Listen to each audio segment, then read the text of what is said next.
So, hello everyone. Welcome to @Botany Handles. I'm Nidhi and I'm here with the new lecture. इससे पहले हमने chromatography के बारे में डिस्कस किया था. So, in the upcoming lecture, we are going to continue our chromatographic series and we will be discussing about the types of different chromatography. So, our first discussion is related to the ion exchange chromatography. Okay, so what is ion exchange chromatography? Students सी chromatography के बारे में हम पहले जान चुके हैं कि क्रोमेटोग्राफी जो है एक सेपरेशन टेक्निक होती है ना. क्रोमेटोग्राफी क्या होती है? एक सेपरेशन टेक्निक होती है, ठीक है. और यहाँ पे हम पढ़ रहे हैं आयन एक्सचेंज क्रोमेटोग्राफी के बारे में. आयन एक्सचेंज क्रोमेटोग्राफी से जैसे कि हम नाम से ही समझ पा रहे हैं कि यहाँ पे आयन का एक्सचेंज हो रहा है. आयन एक्सचेंज बोले तो हमारे पास आयन्स कौन से होते हैं? टू टाइप्स के आयन्स होते हैं, positive ions and negative ions. तो जब इन आयन्स का सेपरेशन होता है, पॉजिटिव एंड नेगेटिव आयन्स का सेपरेशन होता है, वो जो क्रोमेटोग्राफी होती है उस तरह की क्रोमेटोग्राफी को हम आयन एक्सचेंज क्रोमेटोग्राफी होते हैं. बिकॉज यहाँ पे आयन का सेपरेशन होता है, वो लोग मतलब जो आयन्स होते हैं वो आपस में एक्सचेंज होते हैं और एक्सचेंज होकर उनका सेपरेशन होता है, इसीलिए इसको हम आयन एक्सचेंज क्रोमेटोग्राफी बोलते हैं. ओके, मेनली ये जो आयन एक्सचेंज क्रोमेटोग्राफी होती है वो प्रोटीन को सेपरेट करने के लिए होती है. कैसे प्रोटीन को? सपोज ये दो प्रोटीन है तो आयन एक्सचेंज क्रोमेटोग्राफी ऐसे दो प्रोटीन को सेपरेट करने के लिए काम आती है जो कि देखने में एकदम सिमिलर होते हैं, उनकी प्रॉपर्टीज भी एकदम सिमिलर होती है, लेकिन फिर भी उनके अंदर एक डिफरेंस होता है. और वो डिफरेंस क्या होता है? डिफरेंस होता है उनके ऊपर जो चार्ज लगा होता है उसका. ठीक है, ये जो चार्ज है पॉजिटिव एंड नेगेटिव, इसके बेसिस पे उनके बीच में डिफरेंस होता है. वरना ये दो प्रोटीन साथ में देखने में एकदम एक जैसे हैं, प्रॉपर्टीज भी सेम है, लेकिन डिफरेंस क्या है? केवल इनके ऑपोजिट चार्ज, इनके जो चार्ज है वो डिफरेंट है. अब हमें पता है कि प्रोटीन जो है वो एक ज्वेटर आयन होता है. शायद आप सब जानते होंगे कि प्रोटीन जो है वो एक ज्वेटर आयन होता है. ज्वेटर आयन क्या होता है? ज्वेटर आयन ऐसे आयन्स होते हैं जो कि ज्वेटर आयन ऐसे मॉलिक्यूल्स होते हैं जिनके ऊपर पॉजिटिव एंड नेगेटिव दोनों तरह के आयन्स प्रेजेंट होते हैं, दोनों तरह के चार्ज प्रेजेंट होते हैं. और हमें पता है जब चार्ज को, किसी चार्ज मॉलिक्यूल को हम सॉल्वेंट में डालते हैं तो वो आयन्स में टूट जाता है ना. तो ज्वेटर आयन क्या होता है? जिसमें क्या होता है? पॉजिटिव एंड नेगेटिव दोनों तरह के चार्ज हमें देखने को मिलते हैं. तो प्रोटीन जो है वो एक ज्वेटर आयन होता है. अब प्रोटीन के अंदर यहाँ पे आप समझिए कि प्रोटीन जो है उनमें नेगेटिव चार्ज कैसे अमीनो एसिड्स पे होता है, क्योंकि हमें पता है अमीनो एसिड्स की चेन होती है प्रोटीन. तो नेगेटिव चार्ज जैसे कि हम जेल इलेक्ट्रोफोरेसिस में भी पढ़ते हैं, ये नेगेटिव चार्ज वाले प्रोटीन जो होते हैं वो वाले प्रोटीन होते हैं, वो वाले अमीनो एसिड्स होते हैं जिन पे एसडीएस जो है आके जुड़ जाता है. एसडीएस मॉलिक्यूल जो है वो नेगेटिवली चार्ज मॉलिक्यूल होता है और वो हाइड्रोजन बॉन्ड को ब्रेक कर देता है अमीनो एसिड्स के. लेकिन वहाँ पे क्या होता है? डाइसल्फाइड बॉन्ड को वो नहीं तोड़ पाता है, इसीलिए जिन अमीनो एसिड्स में एसडीएस प्रेजेंट होता है वहाँ पे नेगेटिव चार्ज आ जाता है, बिकॉज एसडीएस अपने आप में एक नेगेटिवली चार्ज मॉलिक्यूल है. और जिन पे नेगेटिव चार्ज नहीं होता, दैट इज एसडीएस प्रेजेंट नहीं होता, उसका मतलब वो वाले अमीनो एसिड्स जो है वो पॉजिटिव चार्ज वाले हैं. दैट इज यहाँ पे डाइसल्फाइड बॉन्ड होता है, बिकॉज एसडीएस जो है डाइसल्फाइड बॉन्ड को नहीं तोड़ पाता है प्रोटीन के. ठीक है, तो यहाँ से हम ये चीज समझते हैं. इस तरह से हम जानते हैं कि प्रोटीन जो है पॉजिटिव एंड नेगेटिव दोनों तरह के चार्ज को कैरी करता है एंड प्रोटीन जो है वो एक ज्वेटर आयन है. और इसी तरह के प्रोटीन को जो दो देखने में सिमिलर होते हैं, मिसिबल प्रोटीन है लेकिन उनके चार्ज डिफरेंट है, इसी तरह के चार्ज को सेपरेट करने के लिए आयन एक्सचेंज क्रोमेटोग्राफी का हम यूज करते हैं. होपफुली ये सारी चीजें आपको क्लियर हुई होंगी. Now comes to our next slide, that is types of ion exchange chromatography. Ion exchange chromatography जो होती है बेसिकली आयन्स के बेसिस पे ही होती है. हमें पता है हमारे पास दो तरह के आयन्स होते हैं, एक होता है पॉजिटिव आयन, एक होता है नेगेटिव आयन. पॉजिटिव आयन को हम बोलते हैं केटायन एंड नेगेटिव आयन को हम बोलते हैं एनायन. बट इन्हीं दो आयन्स के बेसिस पे आयन एक्सचेंज क्रोमेटोग्राफी जो है वो बेस्ड होती है. उससे पहले हमें इस चीज को डिटेल में समझने से पहले हमें समझना होगा कि आयन एक्सचेंज क्रोमेटोग्राफी की इंस्ट्रूमेंटेशन क्या होती है, यानी वहाँ पे किस किस तरह के इंस्ट्रूमेंट्स होते हैं और टेक्निक का जो एक तरह से कह सकते हैं ओवरव्यू, एक तरह से लेबोरेटरी में उनके अंदर क्या सेटअप होता है, हमें वो समझना जरूरी है. ठीक है, तो यहाँ पे देखिएगा सबसे पहले क्या होता है. यहाँ पे देखिए सबसे पहले यहाँ पे एक बफर, यहाँ पे क्या प्रेजेंट होता है? बफर रिजर्वायर प्रेजेंट होता है. इसके अंदर बफर होता है. ठीक है, ये क्या होता है? ये एक मोबाइल चीज की तरह एक्ट करता है. दैट इज मूव करेगा. ये कहाँ जाके मूव करेगा? जहाँ पे हमारा सोल्यूशन है ना, जहाँ पे मिक्सचर है वहाँ पे मूव करेगा ये. ओके, यानी जहाँ पे हमारा स्टेशनरी फेज है वहाँ पे जाके मूव करेगा. ये जो बफर रिजर्वायर है इसके अंदर हम सैंपल डाल के इसको मूव कराते हैं. ठीक है, बफर रिजर्वायर के अंदर क्या होता है? बफर रिजर्वायर के अंदर सैंपल प्रेजेंट होता है, मतलब इसके अंदर सैंपल डालते हैं. ठीक है, नाउ ये जो सैंपल है इसको हम कहाँ पे, इसको हम, ये होती है हमारी एक ब्यूरेट लाइक स्ट्रक्चर. क्या बोलते हैं? मेरी ड्राइंग पे मत जाना, बट यस ये की बात है, आपको समझ आ जाएगा. देखिएगा यहाँ पे क्या होता है कि एक ब्यूरेट लाइक स्ट्रक्चर है. आप देखते हो लेबोरेटरी में ब्यूरेट्स होती हैं, जब हम पोटेशियम परमैंगनेट वाला टेस्ट करते हैं आपने देखी होगी, यहाँ पे ब्यूरेट होती है और यहाँ से ये कुछ यहाँ पे पेंच लगे हुए होते हैं, इस तरह का कुछ स्ट्रक्चर होता है और यहाँ पे खुली हुई होती है, जिससे क्या होता है कि यहाँ पे कंटेनर होता है, जो भी मटेरियल होता है जिसको हमने यहाँ से छोड़ना होता है उसको यहाँ पे हम कलेक्ट कर लेते हैं इस बीकर में. ठीक है, इसको हम कंटेनर की तरह अज्यूम कर सकते हैं, that is a container. Okay, यहाँ पे क्या होता है? इस बीकर में कुछ बीड्स प्रेजेंट होते हैं. अगर मैं बोलूँ कलर चेंज करके दिखाती हूँ कि इस बीकर में कुछ बीड्स प्रेजेंट होते हैं. ये बीड्स जो होते हैं ये बीड्स रेजिनस होते हैं. दैट इज ये बीड्स जो होते हैं ये रेजिनस होते हैं, रेजिन के बने हुए होते हैं.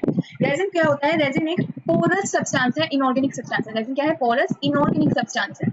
ओके, और ये जो बीड्स होते हैं ये रेजिन के बने हुए होते हैं। ओके, और ये जो बीड्स हैं इन्हीं से क्या कनेक्टेड होता है? इन बीड्स से कनेक्टेड होते हैं इन्हीं के जैसे इन्हीं से बैलेंस हुए हुए, बैलेंस है मतलब इतनी ही कॉन्सेंट्रेशन में एंड बिल्कुल फिक्स्ड होते हैं। वो क्या होते हैं? कुछ ऑपोजिट चार्ज इन बीड्स में चार्ज होते हैं। दैट इज अगर ये पॉजिटिव बीड्स हैं, that is positive charge in beads के अंदर प्रेजेंट है, तो ये काउंटर ये जो फंक्शनल ग्रुप होगा जिससे अटैच होता है वो ऑपोजिटली चार्ज होगा एंड बैलेंस होगा। दैट इज फिक्स इतने ही मतलब एक फिक्स कोवलेंट बॉन्ड में होगा। दैट इज दूसरा कि ये बैलेंस होगा, दैट इज सेम कॉन्सेंट्रेशन में होगा जितने के लिए बीड्स प्रेजेंट है।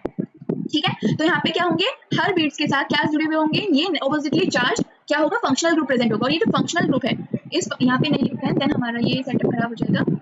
ओके, ये जो फंक्शनल ग्रुप है, ये फंक्शनल ग्रुप क्या होता है? ऑपोजिट चार्ज का होता है हमेशा।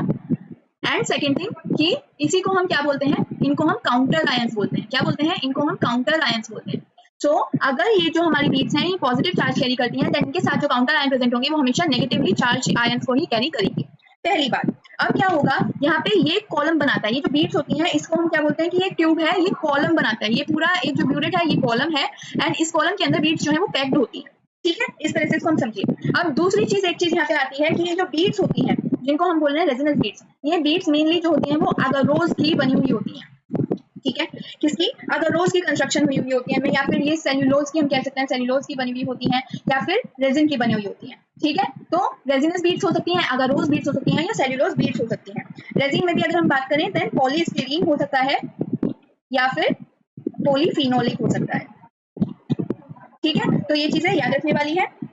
चलिए अब आते हैं हम वापस से। यहाँ पे हमने देख लिया यहाँ पे क्या होगा कि जब ये सैंपल को, ये जो सैंपल है, सैंपल को यानी सैंपल में हम किसको लेके चल रहे हैं? प्रोटीन को लेके चल रहे हैं। तो प्रोटीन के जो भी चार्ज होंगे, जब हम इसको सैंपल को यहाँ पे पोर करते हैं तो प्रोटीन के जो भी चार्जेस होंगे, सपोज वहाँ पे पॉजिटिव चार्ज ज्यादा है, ठीक है, सपोज वहाँ पे नेगेटिव चार्जेस ज्यादा है, तो क्या होगा वो चीज हम आगे डिस्कस करेंगे। फिलहाल आप इतना समझिए कि यहाँ पे क्या है कि यहाँ पे ये ब्यूरेट है, ये कॉलम है जिसको हम ब्यूरेट बोल रहे हैं, कॉलम है, और यहाँ पे बीड्स जो है वो अरेंज है, यहाँ पे पैक्ड है, इसके अंदर कॉलम जो है वो टाइटली पैक्ड है। नाउ यहाँ पे ये कंटेनर किस लिए है कि जो यहाँ पे इंटरेक्शन होगा चार्ज का और जो रिप्लेस होंगे चार्ज, वो चार्ज तो यहाँ पे आके बाइंड हो जाएंगे, इन काउंटर आयन को रिप्लेस कर देंगे। बाकी जो चार्ज होंगे, जो न्यूट्रल होंगे, वो वाले चार्ज जिनका यहाँ पे इंटरेक्शन नहीं होगा या लेस एफिनिटी होगी, वो यहाँ पे आके कंटेनर में क्या हो जाएंगे? रिलीज हो जाएंगे। अभी ये जो हमारा कंटेनर है ये फर्दर जुड़ा हुआ होता है डिटेक्टर से। ठीक है, फर्दर ये जुड़ा हुआ होता है डिटेक्टर से। ये डिटेक्टर क्या करता है? ये डिटेक्टर बताता है किसके बारे में? ये ग्राफ शो करता है एंड ये ग्राफ क्या बताता है? ये ग्राफ बताता है about the different ions present in this container and about different things. ठीक है, जो चीजें हैं वो हम आगे समझेंगे। फिलहाल हमारे लिए समझना है कि इसकी इंस्ट्रूमेंटेशन में क्या क्या चीजें हैं। So there is a buffer reservoir in which sample is added, then the sample is added to the, this is burette, that is column, okay, and it contains resinous pores, resinous beads, okay, which are porous and inorganic। और यहाँ पे matrix भी present होता है। ठीक है, ये जो बीड्स हैं यहाँ पे मैट्रिक्स भी प्रेजेंट होता है एंड इस मैट्रिक्स का अपने आप में एक इंपॉर्टेंट रोल होता है। ये जो मैट्रिक्स होता है, ठीक है, ये जो मैट्रिक्स होता है, यही मैट्रिक्स जो होता है वो इनऑर्गेनिक होता है एंड यही मैट्रिक्स जो है वो पोरस होता है। ये मैट्रिक्स की अपनी ही कैरेक्टरिस्टिक है, दैट इज कि ये जो मैट्रिक्स होता है यही रिस्पॉन्सिबल होता है किसके लिए? क्रोमेटोग्राफिक प्रॉपर्टीज के लिए।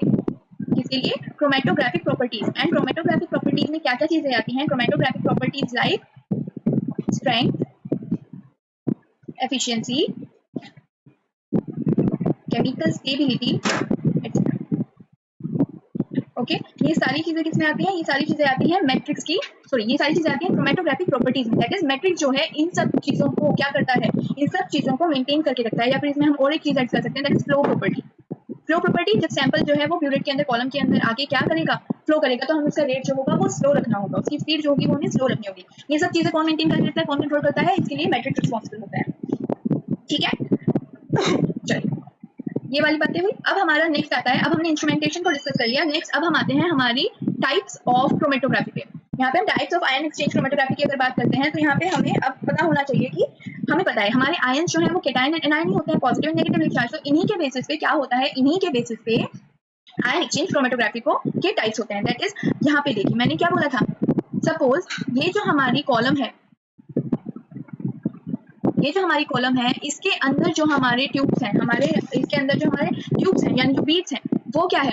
अगर वो बीड्स जो है वो पॉजिटिव चार्ज कैरी करते हैं, दैट इज हमें पता है कि उनके जो काउंटर आयंस होंगे वो नेगेटिव चार्ज जो है वो कैरी करेंगे, राइट। अब जो सैंपल होगा, सैंपल में क्या है? सैंपल में हमें पता है सैंपल किसको ले रहे हैं? प्रोटीन को ले रहे हैं। ठीक है, हम सैंपल प्रोटीन को ले रहे हैं, तो प्रोटीन में हमें पता है पॉजिटिव चार्ज भी प्रेजेंट है, नेगेटिव चार्ज भी प्रेजेंट है, एंड प्रोटीन के कुछ जो पार्टिकल्स हैं, कुछ जो मॉलिक्यूल्स हैं वो न्यूट्रल भी हैं, है ना। तो यहाँ पे क्या होगा कि जब प्रोटीन को सैंपल बफर को हम, अब वो बफर रिजर्वोयर में सैंपल भी है, तो वो क्या बन गया, वो अब बफर सैंपल बन गया, दैट इज बफर के साथ हमने सैंपल को ऐड किया और यहाँ पे पोर कर दिया। तो यहाँ पे हम देख रहे हैं यहाँ पे काउंटर आयंस जो है वो नेगेटिवली चार्ज है ना। तो यहाँ पे क्या होगा कि प्रोटीन के जितने भी चार्ज आयंस होंगे वो इन चार्ज यानी नेगेटिवली चार्ज आयंस होंगे प्रोटीन के, वो नेगेटिवली चार्ज आयंस जो कि काउंटर आयंस हैं जो जुड़े हुए हैं बीड्स के साथ, उनको उनके साथ कंपीट करेंगे, एंड कंपीट करके क्या करेंगे, कंपीट करके इनको रिप्लेस कर देंगे, किनको, फंक्शनल ग्रुप वाले जो नेगेटिव चार्ज आयन है उनको रिप्लेस कर देंगे। अब हम इससे क्या समझ रहे हैं कि यहाँ पे रिप्लेस हो रहा है, रिप्लेसमेंट हो रहा है किसका, नेगेटिवली चार्ज आयन। कौन कर रहा है, फंक्शनल ग्रुप वाले नेगेटिवली चार्ज आयन यानी काउंटर आयंस का, जो काउंटर आयंस है नेगेटिवली चार्ज काउंटर आयंस है उनका रिप्लेसमेंट हो रहा है। कौन कर रहा है,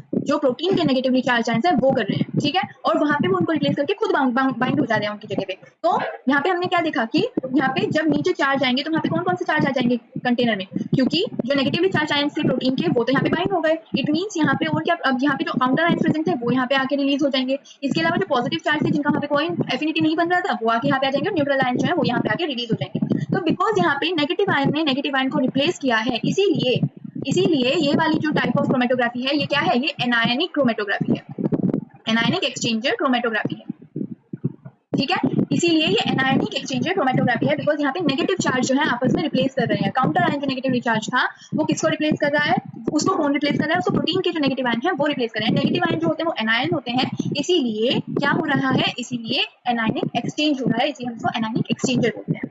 तो इस तरह से types of ion exchange chromatography होती है, जिसके बारे में अगर मैं कैटायन एक्सचेंजर की बात करूं तो देखिए हम थोड़ा इसको तरीके से करते हैं तो हमें कुछ इस तरह से चीजें समझ में आएंगी कि क्या होगा। सबसे पहले सपोज ये हमारा, एक मिनट,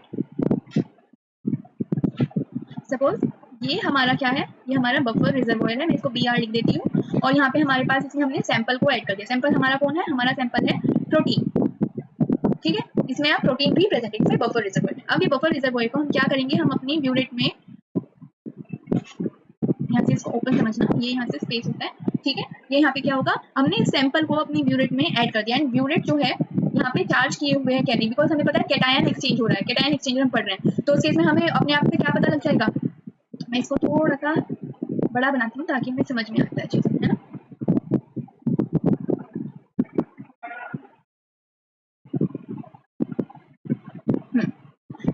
देखिएगा ये हमारे रेजिनस बीड्स, मैट्रिक्स भी प्रेजेंट है जैसा कि हम सब जानते हैं। और अब देखिए इनके साथ क्या प्रेजेंट होगा, इनके साथ काउंटर आयंस लगे होंगे, है ना, इनके साथ क्या लगे होंगे, सबके साथ काउंटर आयंस लगे होंगे, यहाँ पे भी प्रेजेंट होंगी बीड्स एंड यहाँ पे भी काउंटर आयंस लगे होंगे। अब हम कैटायन एक्सचेंज पढ़ रहे हैं, इसका मतलब एक्सचेंज किसका होगा, कैटायन का एक्सचेंज होगा, दैट इज फाउंड, जो हमारा काउंटर आयन है ये, इस काउंटर आयन पे कौन से आयंस प्रेजेंट होंगे, इस काउंटर आयन पे प्रेजेंट होंगे पॉजिटिव आयंस। क्यों, हमें कैसे पता लगा, बिकॉज एक्सचेंज किसका हो रहा है, कैटायन का एक्सचेंज हो रहा है, ठीक है, कैटायन का एक्सचेंज हो रहा है, इसका मतलब यहाँ पे कौन से आयंस प्रेजेंट रहे होंगे हमारी ट्यूब में, यहाँ पे नेगेटिव आयंस जो है वो प्रेजेंट रहे होंगे, इसी को हम आयन एक्सचेंजर भी बोलते हैं।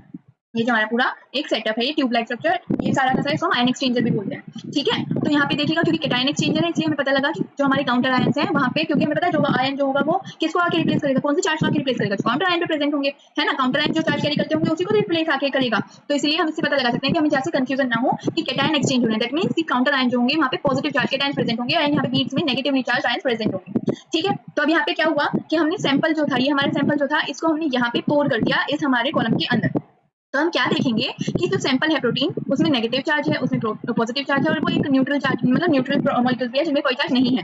तो उस केस में क्या होगा, बिकॉज यहाँ पे काउंटर आयन पॉजिटिवली चार्ज है, तो जो सैंपल है उसके पॉजिटिवली चार्ज आयन क्या करेंगे, क्योंकि वो ज्यादा अमाउंट में है इसीलिए वो क्या करेंगे, काउंटर आयन के पॉजिटिव चार्जेस को रिप्लेस कर देंगे, ठीक है, उनकी एफिनिटी को वहां से तोड़ के, उनके बॉन्ड्स को वहां से तोड़ के, क्योंकि ज्यादा अमाउंट में है इसीलिए पॉजिटिवली चार्ज आयन जो होंगे प्रोटीन्स के वो क्या करेंगे, वो क्या कर देंगे, वो काउंटर आयन के पॉजिटिव चार्ज को रिप्लेस कर देंगे। दैट मींस जब ब्यूरेट से नीचे कंटेनर में आयन प्रेजेंट होंगे तो वो कौन कौन से आयन होंगे, वो आयन होंगे negatively charge ion, because protein का केवल पॉजिटिवली चार्ज आयन जो है वो इंटरेक्ट कर सके, नेगेटिवली चार्ज आयन का कोई रोल नहीं था क्योंकि उनको अपने जैसा कुछ लाइक जैसा नहीं मिला, ऑपोजिट चार्ज जैसा कुछ नहीं मिला उस केस में, तो लाइक जैसे कुछ नहीं मिला। एंड न्यूट्रल वाले जो होंगे वो भी यहाँ पे प्रेजेंट होंगे, और कुछ जो होंगे वो यहाँ पे काउंटर आयन वाले भी प्रेजेंट होंगे, ठीक है। अब यहाँ पे ये हमने कंटेनर में इनको क्या किया, कंटेनर में हमने इसको कलेक्ट कर लिया, एंड कलेक्ट करने के बाद यहाँ पे क्रोमेटोग्राम एक मशीन है, उन्होंने वहाँ पे डिटेक्शन दे दिया, डिटेक्ट कर दिया, और हमें पता लग गया कि यहाँ पे जो सेपरेशन हुआ है वो कौन से चार्ज का हुआ है, पॉजिटिवली चार्ज आयंस का सेपरेशन हुआ है, दैट इज यहाँ पे पॉजिटिवली चार्ज आयंस जो है वो आ चुके हैं। तो इस तरह से ये इस तरह की एक्सचेंजर टाइप ऑफ क्रोमेटोग्राफी को कैटायन एक्सचेंजर बोलते हैं। ठीक है, होपफुली आपको ये सारी चीजें समझ में आई होंगी। और एनाइन के बारे में भी हम वाइस वर्सा कर देंगे उसी तरह से कि प्रोटीन जो होगा, प्रोटीन सैंपल में नेगेटिवली चार्ज आयंस होंगे, बिकॉज प्रोटीन सैंपल में नेगेटिवली चार्ज आयंस जो होंगे वो रिप्लेस करेंगे, वो एक्सचेंज करेंगे। क्यों? क्योंकि हमें पता है एक्सचेंज आयंस का हो रहा है, तो यहाँ पे काउंटर आयन पे कौन प्रेजेंट होगा? काउंटर आयन पे नेगेटिवली चार्ज आयंस प्रेजेंट होंगे और बीच पे पॉजिटिवली चार्ज आयंस रहेंगे। प्रोटीन के नेगेटिवली चार्ज आयंस आएंगे और काउंटर आयन के नेगेटिवली चार्ज आयंस को अपने आप से रिप्लेस कर देंगे। वो रिप्लेस क्यों करते हैं? बिकॉज जो प्रोटीन सैंपल है वो ज्यादा क्वांटिटी में होता है, और ज्यादा क्वांटिटी में होने की वजह से वो जो कॉम्पिटिशन होता है उन चार्ज के बीच में, कौन से चार्ज के बीच में? सैंपल का चार्ज है जो काउंटर आयन का चार्ज है। तो उस केस में बिकॉज कहते हैं ना, जिसकी ज्यादा स्ट्रेंथ है उसको कोई नहीं हरा सकता, तो ये ज्यादा स्ट्रेंथ में आता है और इनको हरा देता है, खुद उनको धक्का देके खुद रिप्लेस हो जाता है, वहां पे खुद आके ज्वाइन हो जाता है। इस तरह से ये एनायन एक्सचेंज होता है। ठीक है, अब हमारी बात आती है नेक्स्ट, देखिए अब हमारी नेक्स्ट बात आती है। सो हम बात करेंगे अब steps involve in the technique. हमारी जो टेक्निक है उसमें कौन कौन से स्टेप्स इन्वॉल्व होते हैं। ठीक है, सो सबसे पहले आता है इक्विलिब्रियम। हमें पता है यहाँ पे एक बफर सॉल्यूशन होता है। ये जो बफर सॉल्यूशन होता है, यहाँ पे हमारी ब्यूरेट होती है, कॉलम होता है, यहाँ पे कंटेनर होता है ना। और ये कंटेनर जो है वो डिटेक्टर से जुड़ा हुआ होता है, कंप्यूटर से हम कह सकते हैं डिटेक्ट करता है, और क्या बोलते हैं, क्रोमेटोग्राम पे हम इसको डिटेक्ट कर लेते हैं। सो ये जो बफर सॉल्यूशन होता है, जब तक इसमें सैंपल को ऐड नहीं किया जाता है, तो इस बफर सॉल्यूशन को हम इसमें पोर करते हैं और चेक करते हैं। पोर करने के बाद हम क्या करेंगे, बफर सॉल्यूशन को हम इसे पोर करेंगे, यहाँ पे क्या होगा, ये पूरा का पूरा नीचे आ जाएगा, और यहाँ पे क्या होगा, यहाँ पे कलेक्शन हो जाएगा। डिटेक्टर जो है वो एक स्ट्रेट लाइन को शो करेगा। डिटेक्टर जो है ग्राफ पे एक स्ट्रेट लाइन को शो करेगा। ये स्ट्रेट लाइन क्या बताएगी? ये स्ट्रेट लाइन जो है इसको हम क्या बोलते हैं? स्ट्रेट लाइन को हम बोलते हैं बेस लाइन। क्या बोलते हैं इसको हम बोलते हैं बेस लाइन। ये स्ट्रेट लाइन का ये मतलब है कि ये बताता है कि जो बफर है, ये टेस्टिंग होती है एक तरह से। ये बताता है कि ये जो ये जो हमारी कैपिलरी ट्यूब है, ये जो हमारा कॉलम है, ये पूरी तरह से अब तैयार है। किसके लिए? ये पूरी तरह से पैक हो चुका है बीट्स के साथ, एंड ये तैयार है कि यहाँ पे सैंपल को पोर किया जाए। तो इसलिए एक स्ट्रेट लाइन शो करता है यहाँ पे, और ये क्रोमेटोग्राम जो होता है उस पर स्ट्रेट लाइन शो करता है, इसको हम बेस लाइन कहते हैं। लोडिंग सैंपल में क्या होगा कि यहाँ पे बफर के साथ हम सैंपल को लोड कर देंगे, और सैंपल को मिला के यहाँ पे हम अपने क्या बोलते हैं, कॉलम पे जाके लोड कर देंगे। ठीक है, कॉलम पे लोड कर देंगे। जब कॉलम पे लोड करेंगे तो फिर वही सब होगा, कैटायन एनायन एक्सचेंज होंगे, यहाँ पे उनका डिटेक्शन हो जाएगा आयंस का। देन थर्ड स्टेप आता है वॉचिंग। वॉचिंग में क्या करेंगे कि जब यहाँ पे क्या होता है कि जब सपोज यहाँ पे कैटायन एक्सचेंज हो रहा है, तो पॉजिटिव चार्ज जो है वो आपस में आके क्या हो गए, सारे के सारे जुड़ गए। लेकिन क्या पता अब यहाँ पे फिल्ट्रेशन भी हो गया, मतलब जो नीचे चीजें आ रही थी जैसे नेगेटिव चार्ज एंड जो न्यूट्रल चार्ज थे वो यहाँ पे इस कंटेनर में आ गए। लेकिन हो सकता है कि यहाँ पे काउंटर आयंस जो है वो प्रेजेंट है, या फिर कुछ आयंस पॉजिटिवली ऐसे रह गए हों जिनके, क्योंकि ये तो फिक्स अमाउंट में है, लेकिन ये हम ज्यादा अमाउंट में डाल रहे हैं ऊपर से सैंपल के, तो क्या हो सकता है कि यहाँ पे कुछ जो है वो बिना बाइंड किए हुए रह गए हों। तो उसके लिए हम इससे बफर वॉशिंग करते हैं। बफर वॉशिंग के लिए हम नॉन फेड ड्राई मिल्क का यूज कर सकते हैं, और वो क्या करने के लिए होता है, ताकि ये सारे जो आयंस हैं सब के सब बाहर आ जाए, और केवल अंदर वो आयंस रहे जो कि एफिनिटी अपनी उनको मिल गई है और वो वहां पे बाइंड हो चुके हैं।